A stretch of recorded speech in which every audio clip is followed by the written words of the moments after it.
හරි අද අපි අරන් ඇවිල්ලා තියෙනවා ලංකාවේ ගොඩක්ම ප්‍රසිද්ධම ඉන්දියන් බයික් එකක් වෙච්ච චාර්ටර් වෙලා නැති FZS version 4 එක.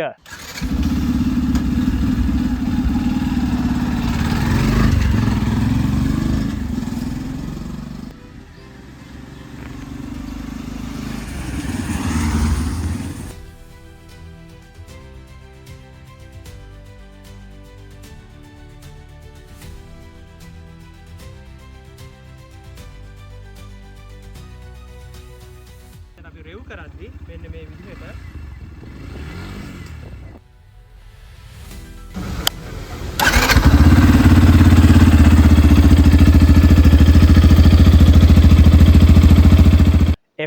FZS FI version 4 එක. ඉතින් බයික් එක දුන්නේ ජනිතු මල්ලි ගත්ත ගමන් මම අපි ගොඩ කියලා දැකලා මම ඇහුවා මල්ලිගේ මල්ලි බයික් එක රිවිව් එකක් කරමුද කියලා. මල්ලිව කිසි ප්‍රශ්නයක් නැහැ. ඒක උන රිවිව් එක කරන්න ඇවිල්ලා තියෙනවා. එතකොට ඔයගොල්ලෝ දන්නවා දැන් අපිට brand new condition එකෙන් ගොඩක් Indian bikes ඇවිල්ලා තියෙනවා. අපි රිවිව් එක 160 premium එක කරා, ඊට පස්සේ Hunt 160R එක කරා. ඒකත් එක්ක මම හිතන්නේ ලංකාවේ ප්‍රසිද්ධම looks අතින් ගත්තත්, reliability අතින් ගත්තත්, budget එක පැත්තෙන් ගත්තත්, ඒ වගේම ආකර්ෂණීය අතින් ගත්තත්, finish එක ගත්තත්, fuel efficiency එක ගත්තත් ගොඩක්ම හොඳම බයික් එක තමයි FZ එක. කලින් versions කීපයක්ම ඇවිල්ලා තියෙනවා. ලංකාවේ ගොඩක් අය දන්න හොඳ නමක් හදාගත්ත බයික් එකක් තමයි FZ එක. ඉතින් ඒකත් එක්ක 2025 දී version 4 එක ඇවිල්ලා තියෙනවා. fuel injection technology එක, traction control වගේ අලුත් technology ගොඩක් එක්ක මේ බයික් එක රිලීස් වෙලා තියෙනවා. අපි ජනිතු මල්ලිගෙන් අහමු කොහොමද බයික් එක ගනිද්දී මොන වගේ process එකක්ද තියෙන්නේ. අපි දන්න දැන් brand new bikes ගෙන්නන්න පටන් ගත්තේ නැහැ. ඒ කියන්නේ brand new bikes ආවෙම නැහැ. හැබැයි අපි මුලින් අපි pre-order එකක් දාන්න ඕනේ. එතකොට තමයි අපිට අවශ්‍ය බයික් එක ගෙන්න ගන්න පුළුවන්. අපි ඒ විස්තර ජනිතු මල්ලිගෙන් අහමු. ඉස්සෙල්ලා මෙහෙමයි අයියේ. ලංකාවේ තාම brand new ගන්න නැහැ V4. ඉස්සෙල්ලාම අපි pre-order එකක් දාලා ඊට පස්සේ මාස මංගල දින 3ක් 4ක් වගේ යනවා. 3ක් විතර නේ. ඊට පස්සේ ගෙන්නලා දීලා තමයි confirm වෙච්චාම බයික් එක ගන්න පුළුවන් නේ. එතකොට මල්ලි බයික් එකේ full value එක කීයද? ලක්ෂ 12යි. මට කියන්න මේ වෙනකොට බයික්ස් කිහිපයක්ම ඇවිල්ලා තියෙනවා. FZ එකම ගන්න හේතුනේ. ඇත්තටම brand new bike එක පදින්න ඕනේ හින්දා FZ එකක් ගත්තේ. හරි. තව මේකේ තියෙන අලුත් ටෙක්නොලොජි ටිකක් app එකට bike එකට app එකට connect කරලා Bluetooth වලින් අපිට ඔක්කොම bike එක වෙන විදිහට බලා ගන්න පුළුවන්. fuel හොඳයි කරනවා. පහසුව කොහමද? පහසු ඇත්තටම හොඳයි. bike එක නමන්න කරන්න ඒ ටික පුළුවන්. ඇඟට පහසුයි. long ride එකක් වගේදී හොඳයි. කොන්දරේම අමාරු නෑ. නියමයි. සුපිරි. එහෙනම් අපි මේ ස්ටයිල් එකෙන් POV ස්ටයිල් එකට ගිහිල්ලා බලමු බයික් එකේ full review එක.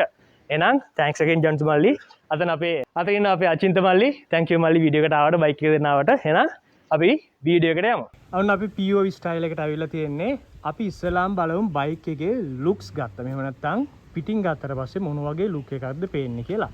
මේ බයික් එක ස්පෝර්ට්ස් නේකඩ් යටතට වැටෙන ටිකක් මස්කියුලර් බයික් එකක්. ඔයාලන්ට පේනවා ඇති බැලුවට මේ පැත්තෙන් බැලුවට පස්සේ මේ තියෙන white tank එකත් එක්ක බයික් එක සෑහෙන බල්කි ලුක් එකක් තියෙනවා. ගොඩක් පෙනුමයි. බයික් එක නැග්ගට පස්සේ මෙන්න මේ හරි වගේ කකුල් දෙක කව වුණාට පස්සේ කකුල් දෙක හරි නිකන් එළියට ඇවිල්ලා කැතට පේන්නේ නැහැ. බයික් එකේ සම්පූර්ණ මහත තමයි එළියට පේන්නේ. ඒකත් එක්ක ඉස්සරහා ගත්තට පස්සේ මෙන්න මේ වගේ කලින් තිබ්බට වඩා ටිකක් පොඩි. ඒකට මේ හෙඩ්ලයිට් එක චූටි නිසා compact sport bike look එක ඇවිල්ලා තියෙනවා.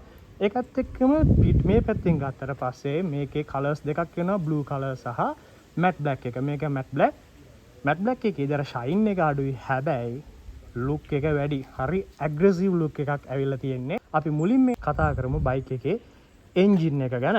බයික් එකේ engine එකට ගියාම බයික් එක 149cc 4 stroke single cylinder single overhead cam air cooled engine එකක්. මේකේ අපි කලින් කතා කරපු N160 premium එකේ නම් කලින් oil cool එකක් ඇවිල්ලා තිබ්බා.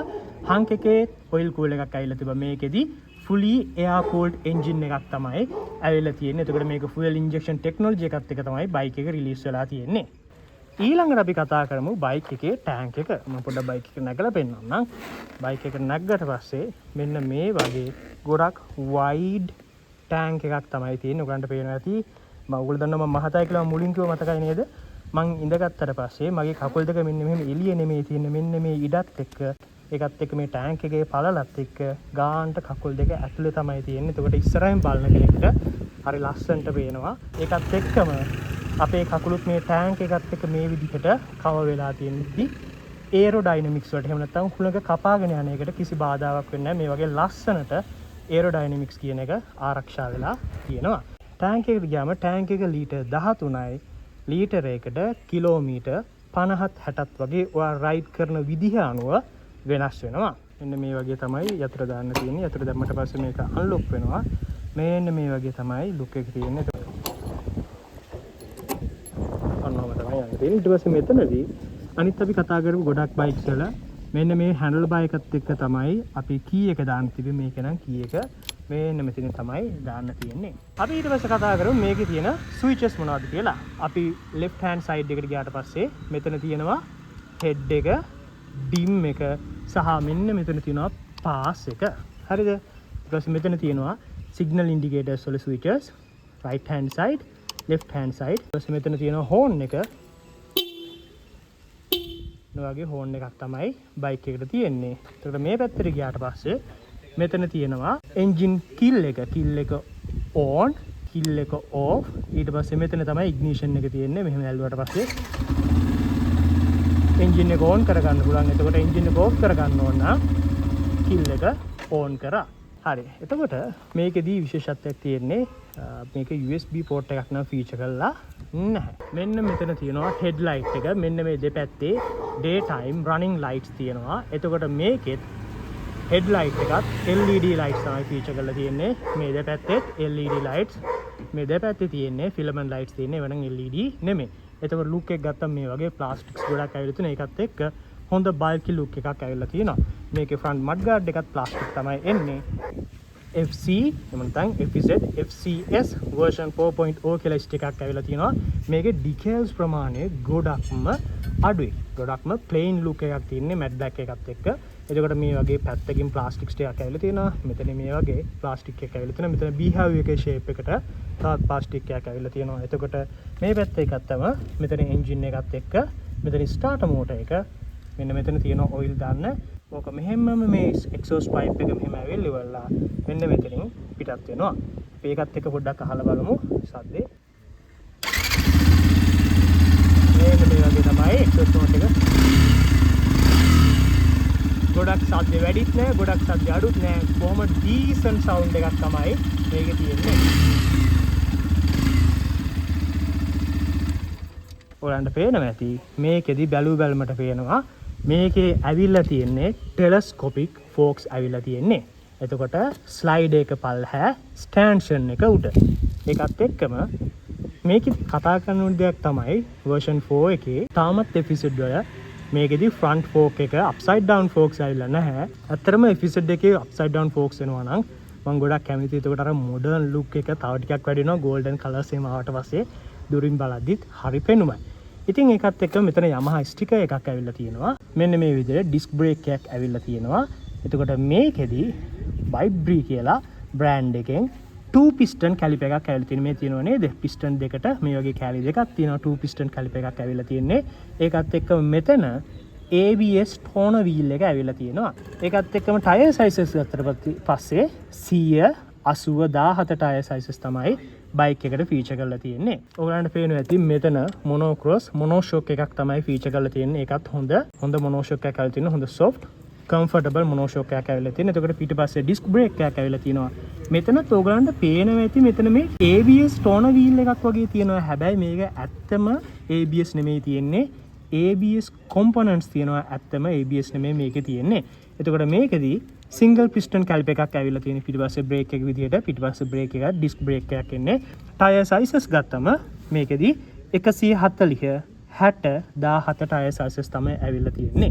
බයික් එක ගැන කතා කරද්දි මට අමතක වෙච්ච දෙයක් තමයි බයික් එකේ traction control. ඒක traction control වල වැදගත්කම කිව්වොත් එහෙම අපි වැස්ස වෙලාවක එහෙම නැත්නම් ටිකක් loose road එකක යද්දි මේකෙදී traction control එකේ තියෙන function එක තමයි මේකෙදී RPM ගාන අපිට ඕනි විදිහට වෙනස් කරනවා. කියන්නේ අපි හිතමුකෝ දැන් සාමාන්‍යයෙන් රෝඩ් එකේ යද්දී ෆ්‍රන්ට් වීල් එකයි රියර් වීල් එකයි ස්පින් වෙන්නේ එකම RPM ගානට. එහෙම නැත්නම් revolutions per minute ගාන දෙකේම එකයි. traction control එකේදී කරන්නේ අපි යන රෝඩ් එක අනුව මේක ස්පින් වෙන ෆ්‍රන්ට් වීල් එකට සාපේක්ෂව රියර් වීල් එකේ ස්පින් වෙන ප්‍රමාණය වෙනස් කරලා පාරේදී තියෙන grip එක තව ටිකක් වැඩි කරගන්න. එතකොට ලිස්සන එක එහෙම අඩු වෙනවා. ඒකත් එක්කම මේ බයික් එකේ සේෆ්ටිය තව ටිකක් වැඩි වෙනවා. අපි ඊට පස්සේ කතා කරමු බයික් එකේ සීට් එක ගැන. අපි කලින් Pulse N160 ගැන කතා කරා, හංක් එක කතා කරා. ඒකෙදී ඔයගලන්ට මතක ඇති සීට් එක මෙන්න මෙතනින් කැඩලා ස්ප්ලිට් සීට් එකක් ඇවිල්ලා තිබි. මේක නම් සිංගල් සීට් එකක් තමයි ඇවිල්ලා තියෙන්නේ. ඉතින් මම මෙතන ඔයගලන්ට ලං කරලා පෙන්නන්නම් මේකේ ස්ටිච් මාක්ස් ගැන මොකද හිතෙන්නේ. මේකේ ස්ටිච් මාක් 12,000ට සෙට් වෙන විදිහට ගොහම පිළිවෙලට පොඩ්ඩක්වත් කැත නැතුව ඇද්ද නැතුව හරි ලස්සනට මෙහෙම පටන් අරන් ඇවිල්ලා තියෙනවා. අපි ඊට පස්සේ පොඩ්ඩක් බලමු මේකෙදී ඔයගලන්ට පේන ඇති ජනිතු මල්ලි අපේ අචින්ත මල්ලි දෙන්නම ස්ලිම්. අපි බලමු මේ දෙන්නට නගින්න කියලා මොන වගේ ලුක් එකක්ද සාමාන්‍යයෙන් සයිස් එකේ දෙන්නෙක් නැග්ගොත් එහෙම බයික් එකට තියෙන්නේ කියලා. හරි. ඉතින් ඕගොල්ලෝ බයික් එකක් ගන්න ඉන්න නම් ඔයගලන්ට ප්‍රශ්න තියෙනවා නම් මට මොන වගේ පේයිද කියලා. මෙන්න මේ වගේ පෙනුමක් තමයි තියෙන්නේ. එතකොට මෙතන තියෙන විශේෂත්වය තමයි අපි 160R එක ගැන කතා කරද්දි කිව්වා ස්ප්ලිට් සීට් එකක් ඇවිල්ලා තියෙන්නේ. ඉතින් ස්ප්ලිට් සීට් එකක් ආවට පස්සේ පොඩ්ඩක් විතර මේකෙදි රූම් එක එහෙම නැත්නම් රයිඩර්ට සහ පිලියන්ට රූම් එක අඩු වෙනවා. හැබැයි මේකෙදි ස්ප්ලිට් සීට් එක නැතුව සිංගල් සීට් එක නිසා තුන් දෙනෙක් වුණත් හදිස්සියක් වුණොත් එමු කොල්ලෝ සෙට් එක දාගෙන යන්න පුළුවන්. අන්න ඒ පහසුව තියෙනවා. ඉතින් මට කියන්නකෝ අචින්ත මල්ලි දැන් දෙන්නම නැග්ගට පස්සේ ඔයාට බයික් එකේ ඉඩ මදි වගේ දෙන්නවද? එම් ප්‍රශ්න නැහැ නේද? එතකොට රයිඩර්ට කොහොමද දෙන්නෙක් දාලා යද්දි අමාරුද මල්ලි? ෆීලිං එකක් තියෙනවනේ. එතකොට ඉඩ මදි ගතියක් එහෙම මොකුත් දැනෙන්නේ නැහැ නේ. ඔයාලන්ට පේනවා ඇති. මේ දෙන්න මෙහෙම ඉන්නේ. එහෙම පොඩ්ඩක් හිර ගතියක් නැහැ. බොහොම පහසුවෙන් ඔයාලට පේනවාද මෙයාගේ අත උනත් මැදින් තියාගෙන යන්න පුළුවන් සයිස් එකට හොඳ ඉඩක් තියෙනවා බයික් එකේ. ඔයා සාමාන්‍ය සයිස් එකේ කෙනෙක් නම් කිසිම ප්‍රශ්නයක් නැහැ. ඒකත් එක්ක ආයි ජනිතුමල්ලි නැගලා පෙන්නනම් කිලෝග්‍රෑම් 100ක අඩි 5යි 8ක් කුස කෙනෙක් නැග්ගට පස්සේ මේ වගේ ලුක් එකක් තමයි තියෙන්නේ. ජනිතුමල්ලි නගින්නකෝ. මෙන්න මේ වගේ ලුක් එකක් තමයි අපි දෙන්නම නැග්ගට පස්සේ තියෙන. අපි ඒකත් එක්කම ටක් ගාලා කතා කරමු සස්පෙන්ෂන් ගැන. මම කිව්වා මේකේ මොනෝ ෂොක් එකක් තියෙන පිටිපස්සේ. ඔයගලන්ට පේනවා ඇති සස්පෙන්ෂන් අපි දෙන්නෙක් නැග්ගත් සස්පෙන්ෂන් රෙස්පොන්ස් එක පර්ෆෙක්ට්. කිසිම අපහසුයක් නැහැ. ඒ කියන්නේ ගොඩක් අපි හිතමු මං කිලෝ 100යි ජනිතුමල්ලි කිලෝ 60ක් කියලා කියමුකෝ. අපි දෙන්නම නැග්ගට පස්සේ සස්පෙන්ෂන් එක බොටම් වෙලා නැහැ. පල්ලෙහාටම ගිහිල්ලා නැහැ.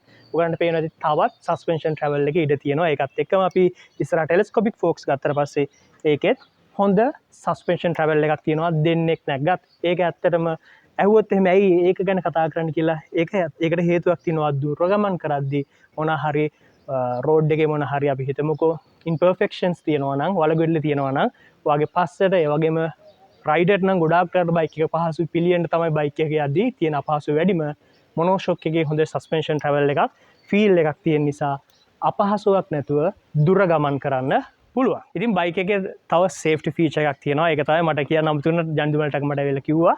මල්ලි මොකද්ද මල්ලි ෆීචර් එක? සයිඩ් ස්ටෑන්ඩ් ස්විච් එකේ පොඩ්ඩක් ෆීචර් කියන්නකෝ. බයික් එක ස්ටාර්ට් කරලා ෆස්ට් ගියර් එක ගන්න ඔක මොකක් හරි ඔන්න ගියර් එකට දාලා මේ ස්ටෑන්ඩ් එකේ බයික් එක ඔෆ් වෙනවා. එතකොට සයිඩ් ස්ටෑන්ඩ් ස්විච් එකේ සේෆ්ටි ෆීචර් එකත් මේකට ෆීචර් කරලා තියෙනවා. එතකොට FZ එකේ Y Connect app කියලා එකක් තියෙනවා. මෙන්න මේ වගේ තමයි app එකේ ඉන්ටර්ෆේස් එක. මල්ලි මට කියන්නකෝ මොනවද මේකේ තියෙන ෆීචර්ස් කියලා. මොනවද අපිට බලා ගන්න පුළුවන් දේවල්. මෙතන app එක කනෙක්ට් වෙච්චාම මේ ලෝගෝ එක පෙන්වනවා app එකේ. බැටරි පර්සන්ටේජ් පෙන්වනවා.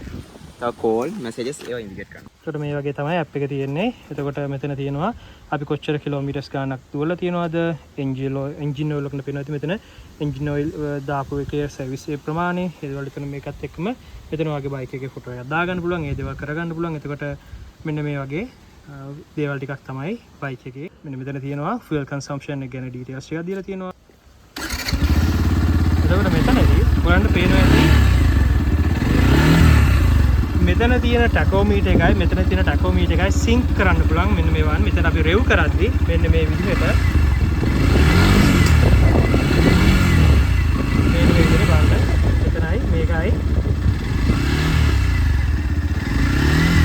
දෙකම අපිට සින්ක් කරලා ටැකෝමීටර් එකත් සින්ක් කරන්න පුළුවන්. ඒ වගේ දේවල් ගොඩක් හොඳ ෆීචර්ස් ගොඩක් බයික් එකට ඇවිල්ලා තියෙනවා.